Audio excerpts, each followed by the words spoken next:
மக்களே இப்போ நம்ம டெம்பர் கிளாஸ் விட்ட போகிறோம். மோட்டோஸ் வந்து பாருங்கள், எந்த ஒரு கிராக் இந்த சூப்பர் மாடல் இப்போ வந்து கொடுத்துருக்கேன். இப்போதுக்கு நம்ம டெம்பர் கிளாஸ் சொல்லிட்ட போகிறோம் பாருங்கள்.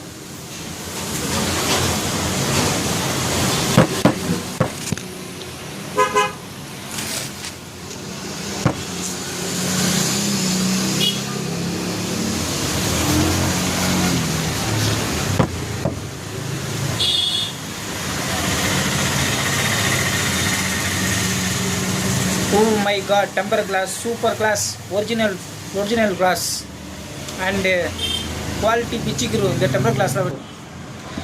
இந்த கிளாஸில் நீங்கள் வந்து டெம்பர் கிளாஸ் சொல்லிட்டீங்கன்னா ஒன்லி 150 ரூபா தான், 150. நீங்கள் ரெகுலர் கஸ்டமராக மாட்டிங்கன்னா உங்களுக்காண்டி ரேட்டு கிடைக்கும், கம்மி பண்ணுவேன் நானே. இப்போ பாருங்கள் மக்களே, நல்லா சூப்பர் கிளாஸ் ஓட்ட போகிறேன். Super HD glass, HD quality. நீங்கள் ஹெச்டி படம் பார்த்தாலும் இங்கே 4K பிரிண்ட் தெரியும் இந்த டெம்பர் கிளாஸில் ஓட்டினீங்கன்னா. அவங்களாம் நல்லா வாஷ் பண்ணி வச்சு நல்லா க்ளீனாக முள்ள